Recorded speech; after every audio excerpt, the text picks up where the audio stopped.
our live Q&A session. So we do that regularly. So it's once a month right now in English, but we will do more if we need to.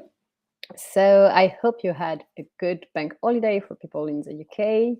And so basically, the goal of this one is to answer all the questions you might have for Time for the Planet. So if you want to know anything about the project, about the team, about really anything that comes up to your mind, you can ask the question here. Just to start, for people who might not know Time for the Planet, you can say hi in the comments so I can see you're here. And so you can just type your questions in the comments so I will see them and I will be able to answer you. So just for anyone that will not know about Time for the Planet, who knows just a little bit, I will do like a quick pitch about Time for the Planet and what we do. So Time for the Planet, it's a citizen fund, which is also non-profit. And Time for the Planet, the goal is to detect and finance innovations to tackle climate change, so to reduce greenhouse gas emissions. The way we do it, so first of all, what we know is we have a lot of people today with innovation. So we have innovations existing today, but they don't really go out to the market. They are kind of stuck in labs or in small companies with people that are not really able to push them to the market. And so that's because we know that some innovators, not all of them, they are not really entrepreneurs, so they don't have the skills to do that. So the first thing we do is when we have a project and they don't have anyone who is able to really have the executive part, so do all the strategy, all the sales and things like that, we will add an entrepreneur who is already successful to join the project. So that's the first thing. But then we also need to have funds. And so the way we do to have funds is quite, different from what you might know from other initiatives.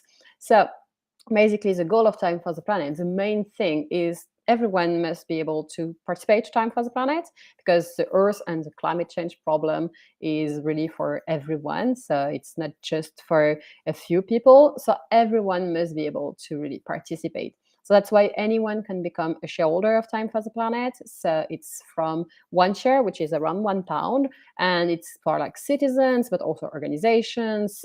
Any organization who wants to join can join, and any citizen as well. And that's why we wanted to start from 1 share, so anyone will be able really to join, even if they don't have huge funds. So that's the first thing that is really important for us. The second thing that is important is we spread all innovations through open source models. So the goal is to really spread the innovation and make sure that it will be not lost, because today we cannot afford to lose innovations to tackle climate change. And also it will spread faster. So we don't create just a company, but we create a market, so it will go further. And we don't have time, so we really need to speed things up. And the last thing is, I said at the beginning, we are non-profit, which might sound a little bit weird for like a commercial company. So the reason why we are a non-profit is all the profit that we will get from the company we invest in. So they will be profitable, so we will have profit coming back. So all the profit we will get from these companies, we will reinvest them. So we will not give any financial dividend to our shareholders, but what will our shareholders get is what we call climate dividend. So very quickly, climate dividend. Basically, one climate dividend is 1 ton of CO2 equivalent that is captured or saved. And thanks to that, you will know the exact impact of your investment. So for each euro you invest, at the end of the year, you will get what is the return in terms of CO2 equivalent of your investment, which is really important to measure what is like the impact and why you invest, which is the main goal of Time for the Planet. So that's very quickly what is Time for the Planet. I will share my screen just to show you how you can become a shareholder for anyone who wants to, and you can just ask your question, whatever it is. I will be happy to answer. So let me share my screen. Here we go. All right. Wait, because I have to activate it here. Yeah, perfect. So here you have the website of Time for the Planet. So that's really the first page. It's quite easy to find. It's really, we did it simple. And even if you type on Google Time for the Planet, you should find it. So when you are on the website, you can see here buy shares. So it's really easy. We make it quite easy to find. And when you will click on it, you will be able to say if you are a company or an individual and what you want to do. So for example, if I am an individual, I can put buy shares, and then I will go to the buy share one. And so just I want to be a shareholder. You have some information here, so you can read them and have a little bit more information about it. And then you will click here. It will just have a form coming up, and you just have to fill this form. It's around 2 minutes to do it, so it's meant to be very fast and very easy for you. So you will just have to do that quite quickly. And once you have done the form, we will just ask you a few things like your ID card or stuff like that. But it's pretty straightforward, and it's made to be very simple. Quite the same for the company. So as a company, you will have a specific page with all the specificities of being a company, but it's quite easy. If you are interested as well, not only to invest, but do other things, you have here take action. So take action, you can choose become a shareholder. You can also do a few things to help. You can become an assessor. So very quickly, the assessors are the ones that pre-select the innovations. Anyone can become an assessor. It's really made to be like anyone. You don't need any field of expertise or anything.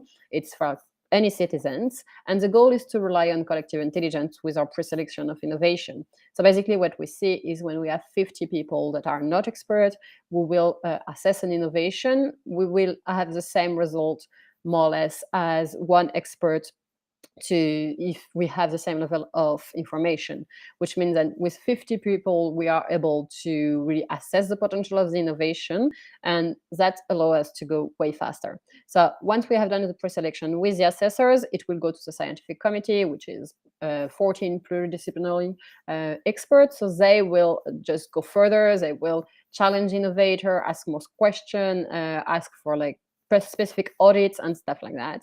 But the assessor, it's really, really important because it's the first step. We have to select an innovation, and we are only able to go fast because of our assessors. So if you want to be an assessor, just click here. You will have the training, the first training ever in English on the 20th of June, because until now we only had it in French. So now it is available in English, so you can become an assessor if you don't speak French. And then you will be able to assess the product. So you can just go there. And finally, we have the Galaxy of Action. The Galaxy of Action is our community. The reason why it's called the Galaxy of Action is because it's really about doing stuff. So it's not to debate and everything like that. It's really to do stuff. So we really valorize people who are actually entering in action. So that's the other ways you can help us as well. And you have like few career opportunities here. If you go to here, you will go to our specific website for all our positions that are open right now.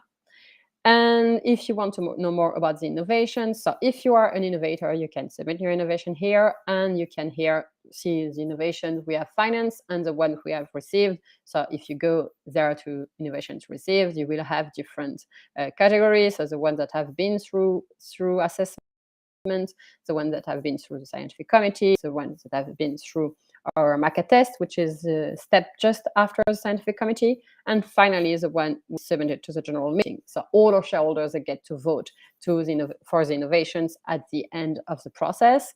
And the stars, so what we call the stars, it's our companies that we actually invested in already. So you see we have 6 we voted during the general meeting, but we only have 3 in the stars because the 3 other, we just voted at them 3 weeks ago, so we are still doing the investment parts. So that's about it for generally speaking. So if you want to know anything specific, if there is anything you wonder about, just let me know. I'm more than happy to answer any question. I know you might have just come back from bank holiday, so you might be tired, but I hope you enjoyed the bank holidays. And yeah, just let me know what you want to do. Oh, and I didn't say who I am. Actually, I just realized I didn't say who I am. So I'm Cécile. I'm the international director of Time for the Planet.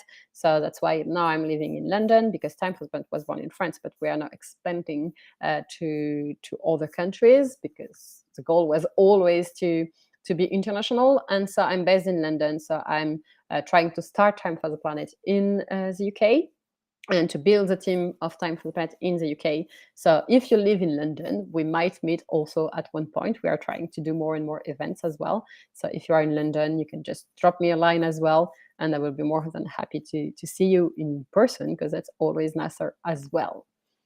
So let me stop sharing my screen. All right.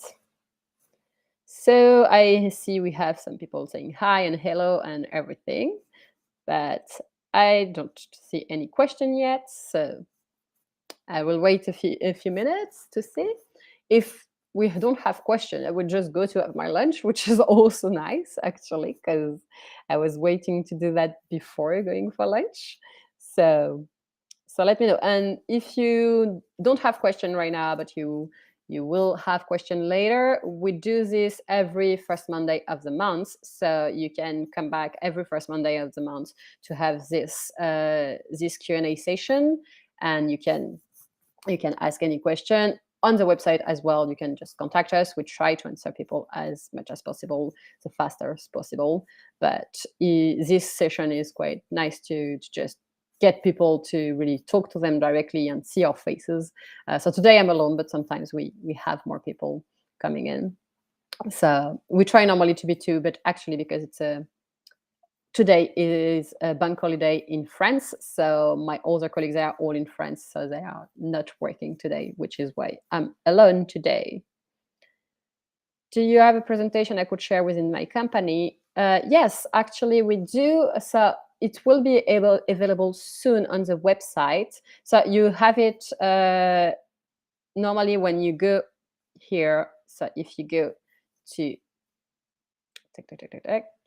to buy shares as a company, you'll see here. So if you put a company and then you go buy shares, it will open the company page. So we are actually renewing it. So I will just show you, but then you will be able to download the presentation here. So it's not actually, let me try, because I'm not sure if it's ready yet.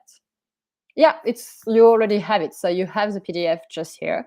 So when you are on the website, you just go to the shareholder page for companies, and then you just put to download the presentation. So we will have here the presentation with all the details. So you can use that for your company. If you need any help to do that, you can just drop me an email. I will put in the chat my email. So this way, if you need to contact me, if you have any question, you need help or anything, you can just drop me a message. And so this one is specific to companies. The presentation I just showed you. I see I'm not sharing my screen. Sorry. So just let me do it again. So here, when you are on buy share and you want to buy share, you just put I am a company, I'd like to buy share. You will be on this page, and then you just go down, and here you have download presentation.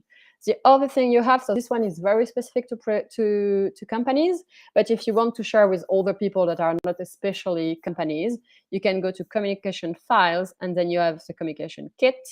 And here, if you click on this link, it will open the few basic presentation about Time for the Planet. So a very basic one page, and then a presentation which is around 22 slides, something like that, where you have the main point of Time for the Planet, but it's just not specific for companies. It's like broader, it can work for individual and everyone. So that's where you can find a few things. You also have in this one, you also have the scientific brief and the investment brief, which can be useful to share with other people. All right.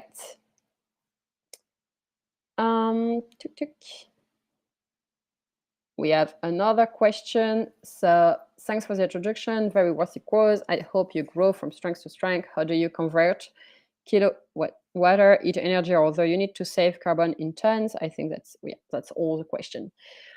So that's a more technical question. So I guess it's how we measure for when it comes to our innovations. So we don't do it ourselves because we are not carbon experts. So we are here really to target the investment and to gather all the citizens and basically to do the investment. But we will work with different people. So what we are planning to do, so we are working on climate dividend, and what we want to do is to really make it a global standard. So if you're interested, actually, I can share you a link where we explain more about climate dividend. So it's like a 1-hour conference we did with different actors. It's not only us, because we are not the only one working on that. And the goal is to have some companies that will be authorized to do the labeling of climate dividend. So it's companies who have all the methodology to measure the carbon impact of an innovation, etc. So what we are doing is to build a foundation for climate dividend, and the foundation will be the one to say, okay, this actor can certify climate dividend, and so they will have all the methodology. And of course, when you will receive a climate dividend, you will know who is the company who certified your climate dividend. So we are working on that, but we are not the one doing it. I will just share in the chat the link to the conference, because if I can find it, because I know I have it very near. Because if you're interested to know a little bit about climate dividend and how it works, it will explain to you quite a lot. And we are actually working right now on the project with very different people. So, for example, we have the United Nations, we have Gold Standard, KPMG. So a lot of different actors work to have this. We also have people from the French government, from the agency, the French Agency of Transition. So yeah, that's quite a lot of people. So let me find the link, unless someone did it faster than me, which is possible, because sometimes we have people watching the live and they are able to answer faster than us. Let me see if I can find it. Uh-huh. Where is it? Because we did this during Change Now Summit. I was having I was forgetting. So we did it during Change Now Summit. So they did they registered the conference, but I have to find it, and it's hard to talk at the same time. I'm trying to find something, but I will eventually. Okay. So just sorry, because I'm trying to find it. All right. So I'm just checking at the same time if we don't have any other question while I'm trying to look at this. It's easier when we are two, because when we are two, we can actually, once while you are talking, the other can check everything. So it's a lot easier than when you are alone and you are trying to find a link and then you cannot really see what's happening on the live session, which is probably why we always do it with two people. Let me see. I think I will find it in a minute. Check. Okay. Just to give you an idea, during the climate dividend conference, we had, so of course, people from Time for the Planet talking, but we also had people like from the United Nations that who decided to talk. We also had people from Gold Standard, so we had really different people coming in, and it was quite interesting actually to, see people from different companies talking about it, because we had different point of view. We had the point of view of like more regulation one, because we had people from the French government as well. We had people from, more like the one that will be labeling the climate dividend, the one that will be using the climate dividend. So it was quite interesting to see like the different point of view you may have around this. And I'm still not finding it, but I will, I promise. And yeah, it's quite sad when you are alone working and you don't have your your colleagues to help you. Well. Where is it? I think I will find it in another way because that will be faster. Right. I found another way to find it faster because I had it on my phone, but I wanted to find it on my computer. But of course, I couldn't. So now I just have to connect here with my phone, and that should be fine. Right. All right, I have the link finally around the climate dividend, but we will do a post probably this week on LinkedIn to share this one. So here you are. So I just sent the link. So let me go back to the question because I see we had some.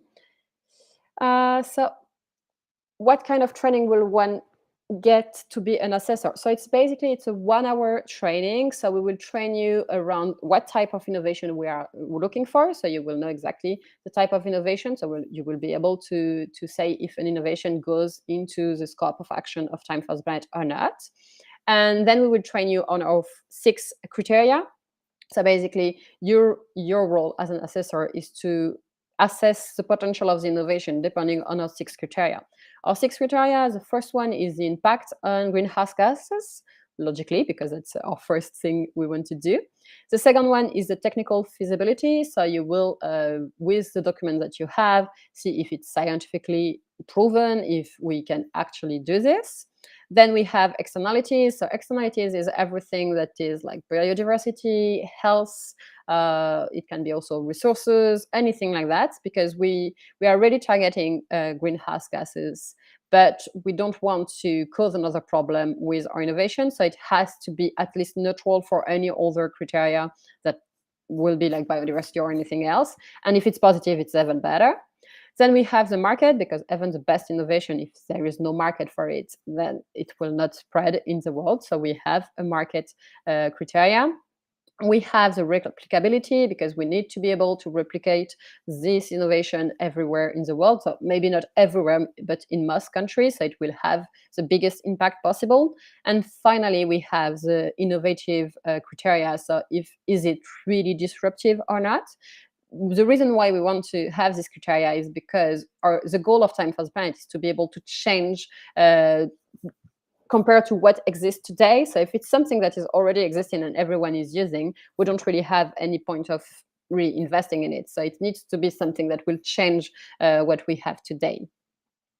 So I see that Carl actually answered a few things, but that's quite interesting.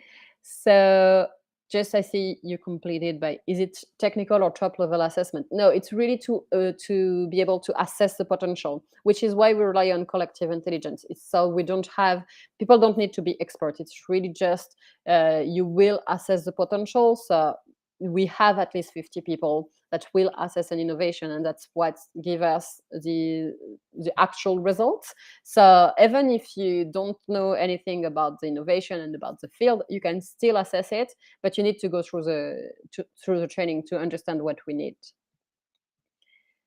um, how often do you need the assessor? What is the commitment? So there is no actual commitment, because you can be an assessor and assess one innovation, then not assess for 1 year, then assess again, and then assess in 1 month 10 innovations. So it really depends on you. We try to be very flexible, so no one has the pressure, and that's why we need a lot of assessors. So we are able to have people that will at one point assess a lot, at one point not assess at all. So you're really free to do whatever you want.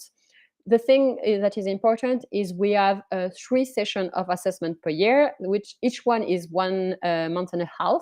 So you will be like, for 1 month and a half, you will be able to assess all the innovation we have on the platform at the time. And then you will have like a break for 2 months and a half, and then come back to the assessment period. So you don't have to assess during the assessment period. It's really up to you. But that's when we will ask people, when the ones that can, to go to do their assessment. Something important is an assessment. So it depends a little bit on people, but I have been an assessor, so I've been assessing some innovations. And normally it takes me from 20 to 30 minutes to do one. And it's really like, sometimes I will just do one assessment, and then no, not at all for a few like few months and then doing one again. So it's really up to you.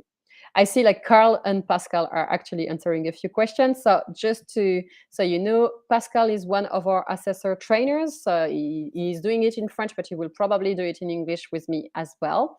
So he's one of the person, he's a shareholder, he's also a volunteer. So he's not part of the permanent team. He's just giving some of his time to help us. And so he decided to become a trainer for assessors. So you see, we have people, volunteers who actually help us to do that. And Carl is another volunteer as well. So he's also a shareholder and also a volunteer. So he helps us on a lot of things. He's not a trainer for the assessor, but he's a trainer to enter the community. So thank you guys for helping. It's really, really nice to have this. Hamed, who is asking, how will you ensure the spread of the technology in a commercial sense? So that's an interesting question. So the first thing is we go through all our criteria and all the process of assessment with the market that is available or not. First, to make sure that there is actually a market so that we will have clients. So that's the first thing, which is really important to be able to know if today we have people that will be interested in the technology. Well, actually, I'm saying technology, but it can be, when we say innovation, sometimes it's not even a technology because we have some no tech innovations as well. So we really, when we say innovation, it can be no tech, low tech, high tech. So it can be all kind of innovations. And so once we have selected the innovation, so the reason why we decide to hire an entrepreneur that is successful is because it's someone who has the ability to execute. So that's the first thing that is really important, to be able to have the spreading of the innovation in, like, commercially speaking. So they will be working on that. We will, of course, help when it's needed. And we have two very important things. The first thing is, because we have a huge community of shareholders, so today we have more than 24,000 shareholders, which are citizens, but also organizations. When we select an innovation, we have a lot of noise around it. So a lot of people talk about it. And we see that for any innovation we decide to actually finance, people start to just go to see them. It gets easier to make sales as well, because it's just like it becomes a time for the planet innovation, which is pretty cool. It's a very, very powerful lever. The second thing is we use free license. So for free license, each model will depend on the innovation. Today we don't have yet free licensing done, but we will do it for each innovation the way that is best. And one of the things that is quite interesting with free license, it's we don't only create companies, but we actually create a market. So we will have more companies. And basically, it's like, the 3D printers. As long as it was patented and there was only one company able to do that, it actually didn't really get off. It was just like a few people using it. But once the patent stopped and people started to be able to just use it, it spread quite quickly in comparison. So it shows that you can, like, create a market, and that people, because they will hear more and more about it, because there will be several companies talking about this innovation, it will just spread way faster. So that's another thing that is quite important. And of course, like any company, we will have to make sure that the commercial strategy is good, which is the responsibility of the entrepreneur, even if we will be there to check. When we do an investment, so normally we have several rounds in the innovation that we will invest. And for example, we will do the first round and we have like some conditions before doing the second round. So for example, you will need to have like at least 3 sales before we do the second round, or something like that.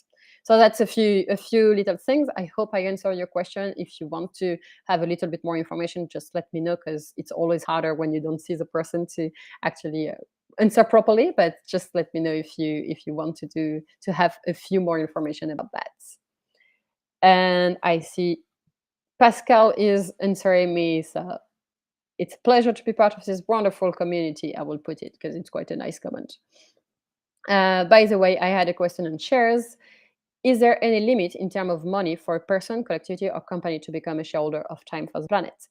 It's a very interesting question, and actually there was a limit before because we limited investment to the maximum of 25% of shares of Time for the Planet. But we decided, and the reason was not to have someone having too much shares of Time for the Planet, so too much power in terms of voting. Even if we have a double voting system, which I can talk about just after.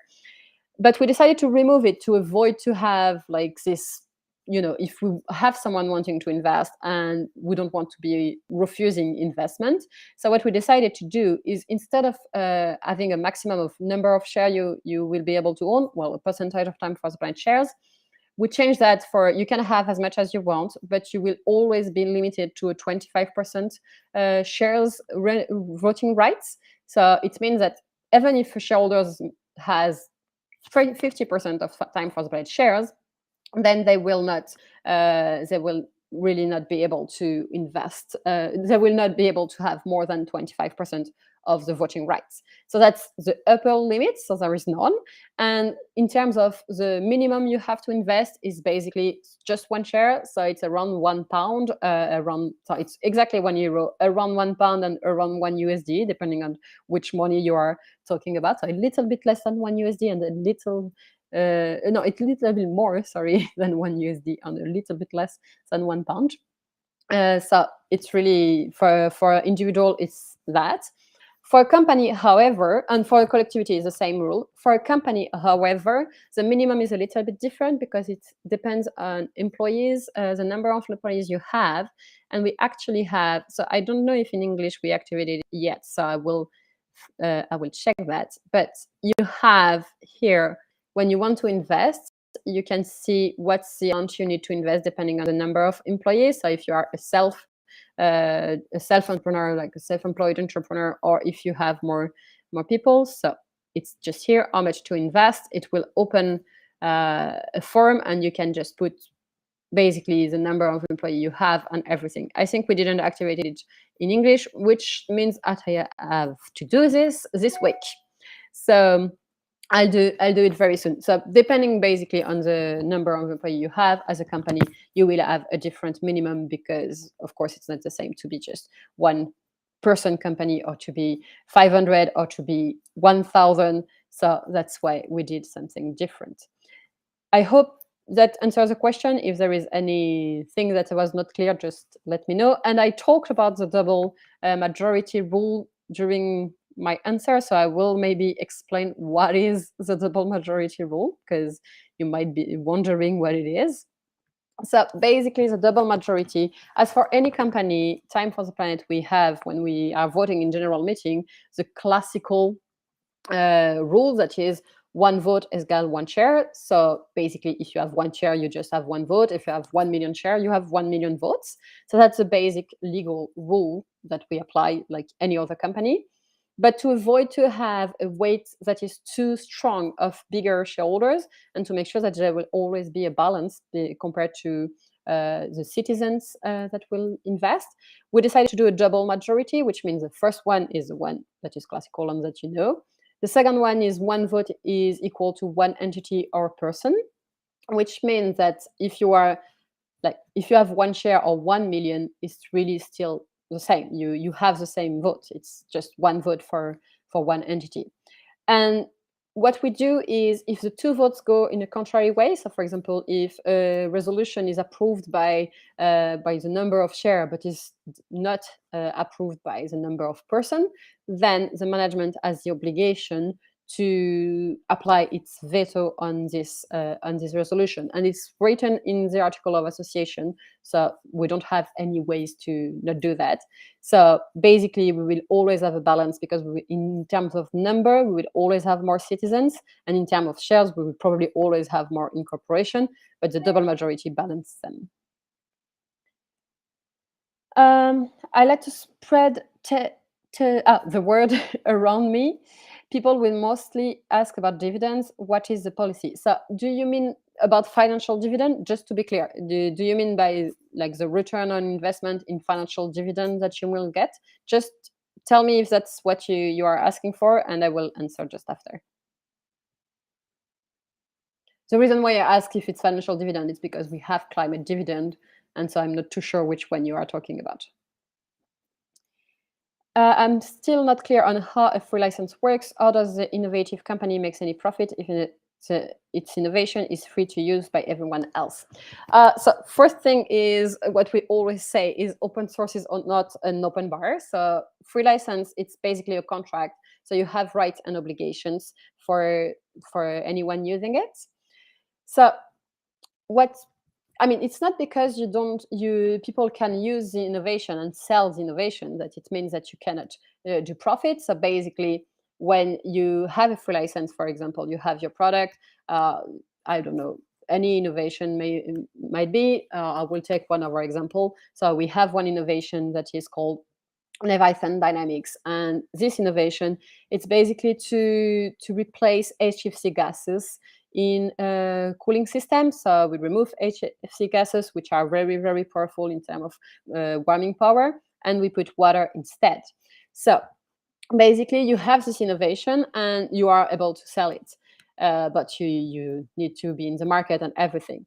It's not that anyone can just use it freely. You will still sell your innovation. The thing is, if someone else wants to commercialize this innovation, they will have to apply for a free license, and so they will be able to have the technology. So all you will have in the patent, they will be able to access it. So you can actually do different level of free licensing. So it can be all the innovation, or it can be part of the innovation. It depends a little bit of each system.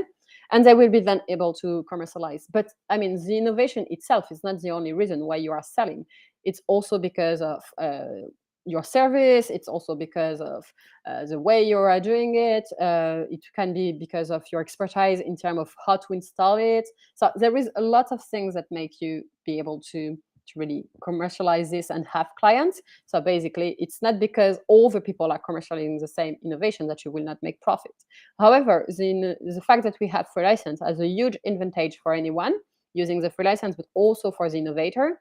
If you have the free license, you have the obligation to share any improvement you do to the innovation, which means that if you were the creator of the innovation, but then you have other people using with free license, if they improve your innovation, they will have to give you the improvement as well. So which means that you will be able to always improve, which is really, really useful.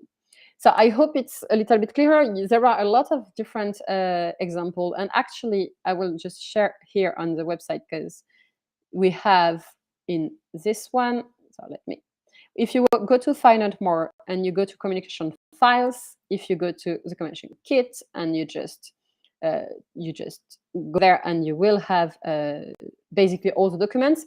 And one of the documents that you will have when it's here, you will basically see we have an open source document. So it's like maybe 20 slides or something that explain different models of open source that work.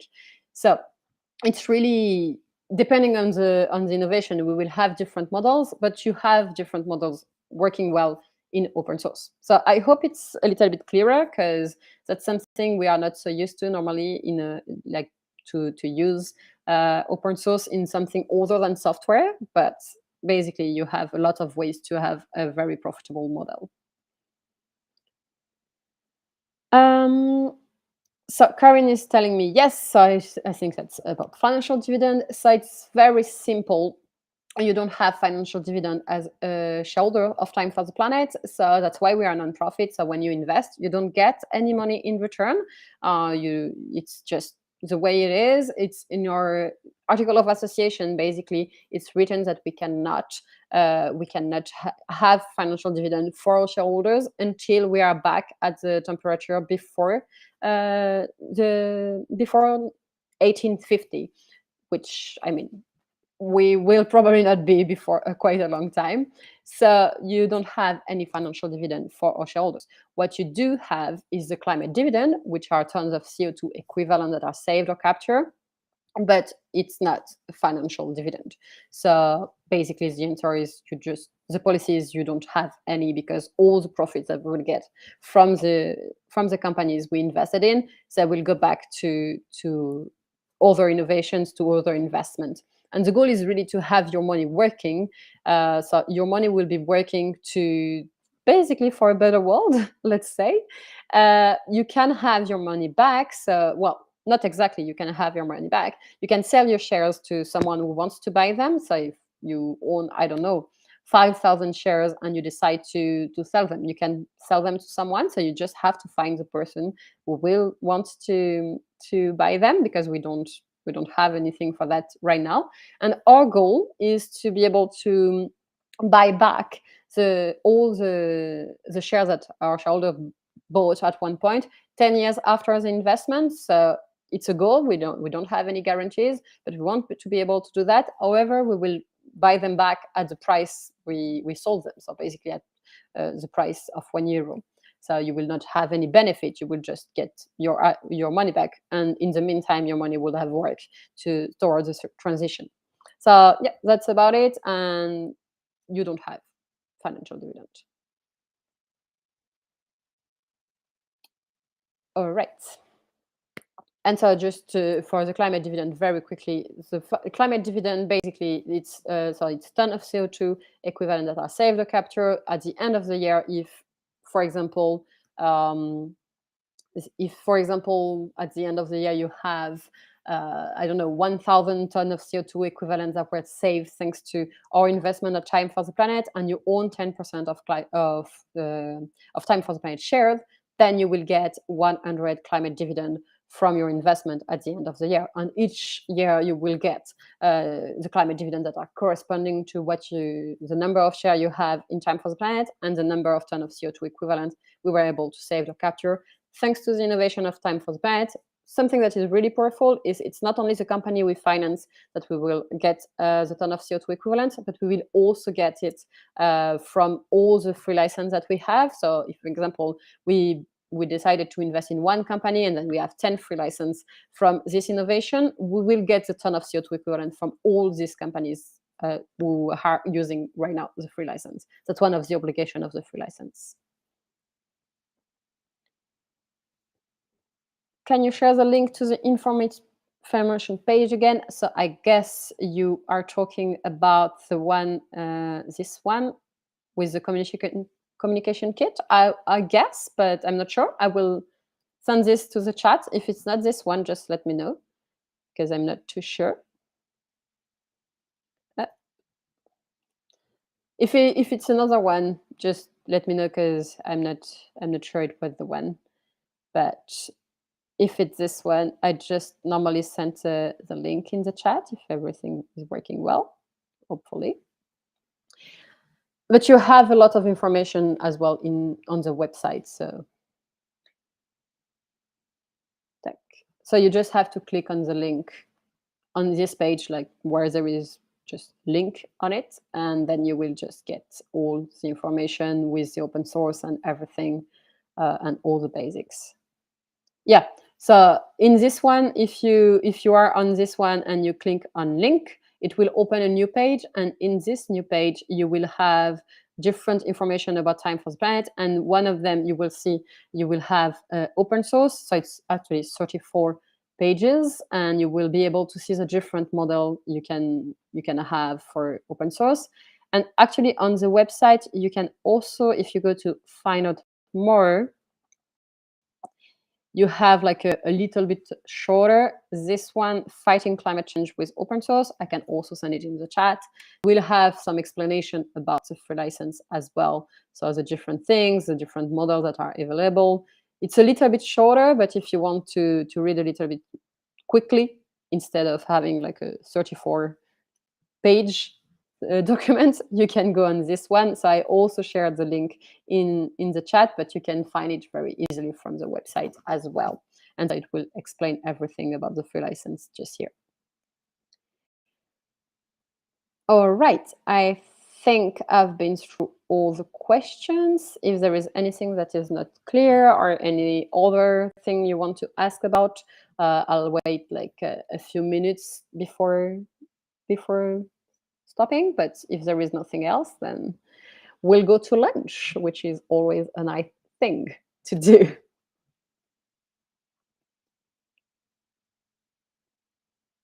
All right, you're welcome. I will stop sharing my screen. Tack. Lovely. So, so I think we're basically done. We have been through all the questions. Thank you, everyone, for all your questions. It's always nice to have these moments where we can talk a little bit directly with people, and that's always a pleasure. We will do it again next month, so the first Monday of next month.